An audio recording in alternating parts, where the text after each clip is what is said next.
All right, so you've just accidentally shattered a mirror. You're standing there, staring at the fragments on the floor, and a small voice whispers in the back of your mind, 7 years of bad luck, huh? You brush it off, maybe even laugh a little, but then that little voice sticks with you. It nags at you, doesn't it? You might even start to wonder if that one broken mirror is going to haunt your luck for the next 7 years. But is it true, or just an old myth we still can't shake off? With a dash of science, a sprinkle of culture, and some good historical context, we're about to debunk this idea. Is breaking a mirror a cosmic disaster, or just a bit of superstitious nonsense that's been passed down for generations? Let's dive in. The origin of the myth. It's all in the reflection. Before we even get into breaking mirrors, let's talk about why mirrors have been considered so powerful in the first place. In ancient cultures, mirrors were not just tools to check your appearance. They were seen as windows to the soul.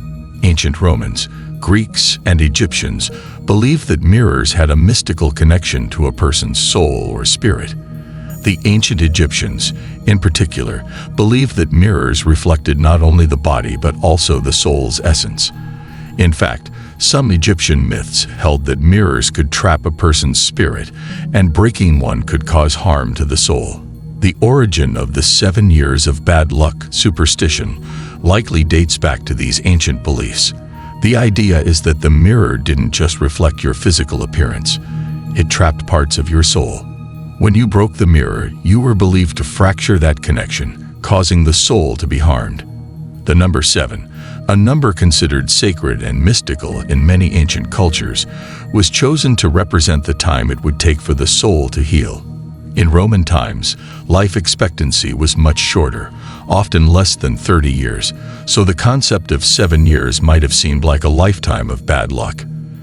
Ironically, this superstition might just be a way to cope with the fragility of life.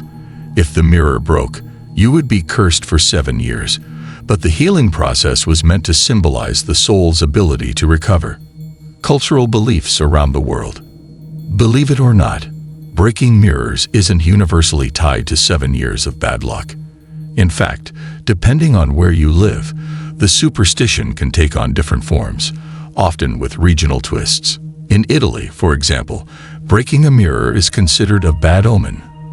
But the number of years tied to the bad luck is commonly said to be 6.5 rather than 7. This is a more flexible interpretation, showing how superstitions evolve over time and across cultures. In India, mirrors are deeply symbolic and considered auspicious in Hinduism. Breaking a mirror can be seen as a sign of misfortune or the end of something, but there is no fixed time like 7 years. Many Indians will perform a quick ritual to neutralize the bad luck by sprinkling water or lighting incense around the broken pieces. Similarly, in China, mirrors are often used in feng shui to repel negative energy, so breaking one can be seen as letting in bad energy, but not necessarily a long-term curse. Some people believe breaking a mirror during certain lunar phases could intensify misfortune, which is more about the alignment of time and cosmic forces than the mirror itself. In Japan, mirrors have spiritual significance and are often used in Shinto shrines as tools to ward off evil spirits. Breaking one could be seen as inviting bad luck, but it's not universally connected to 7 years. For the Japanese, bad luck from broken mirrors can often be reversed by a simple cleansing ritual, like washing the hands or purifying with salt, which highlights the cultural differences in dealing with the superstition. It's fascinating how across cultures, mirrors play such a significant role in beliefs about identity, soul, and luck, yet the consequences of breaking one vary widely. The science of superstition. What's really going on? Psychologists have long studied superstitions, and one thing they all agree on is that belief in bad luck, whether from broken mirrors, stepping on cracks, or walking under ladders, is rooted in our need for control. In a 2016 study by Professor Neil Garrett at University College London, it was found that people are more likely to engage in superstitions when they feel out of control or anxious. The world can feel chaotic, unpredictable, and downright scary at times. Superstitions offer a way to try to control the chaos and prevent bad things from happening by following rules that make no sense but seem to feel right. Breaking a mirror might seem like a momentary lapse in luck, but your brain is wired to make connections even when there is no causal link between the action and the outcome. When we break a mirror, we panic.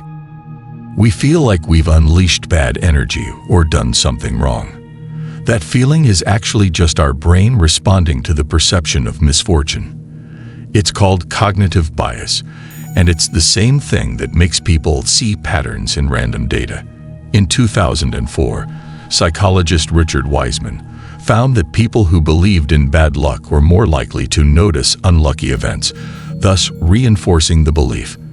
This phenomenon, known as confirmation bias, makes people believe the superstition is true. People who believe in superstitions often experience higher levels of anxiety and are more likely to interpret random events as bad luck. So, if you break a mirror and then something unfortunate happens, your brain is more likely to attribute it to the broken mirror than to the randomness of life. Moreover, when you focus on the idea of bad luck, you might subconsciously act in ways that make you more prone to accidents or misfortune, which is why superstitions seem to have a lingering effect. This is part of a broader psychological concept known as learned helplessness, where people feel powerless in the face of misfortune and believe their actions have little effect on their outcomes.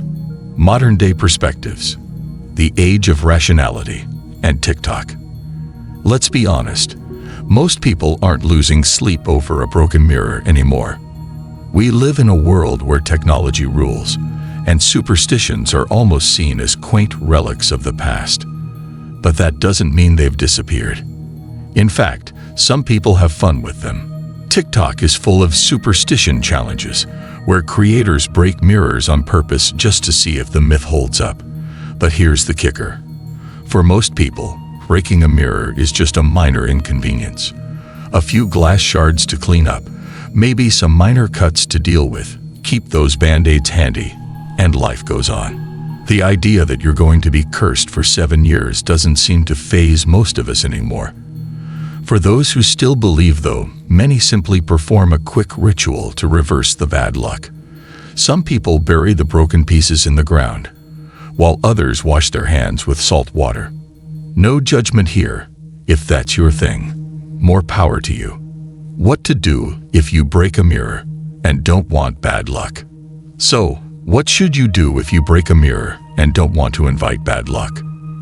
First off, don't panic. Modern science assures us that the whole 7 years of bad luck myth is just that, a myth. Laugh it off, sweep up the glass, and move on. In fact, breaking a mirror might even be a chance for a fresh start, as some cultures view the breakage as a symbol of change. If you still feel uneasy, some old-school superstitions suggest rituals like looking into the broken mirror and burying the pieces to reverse the curse, or cleansing with salt water or sage. These actions are more about emotional closure than actual superstition. But if it helps, go for it. Finally, take it as an opportunity to refresh your space. Ditch the broken mirror and get a shiny new one that better reflects who you are now. And that's a wrap on today's myth-busting. So, the next time you break a mirror, don't sweat it. It's just a superstition, and you're good to go. If you enjoyed this video, don't forget to like this video, subscribe to the channel, and hit the bell icon so you never miss an update. Got any other superstitions you want us to tackle? Drop them in the comments below, and we'll see you in the next one. Stay lucky, and keep those mirrors intact.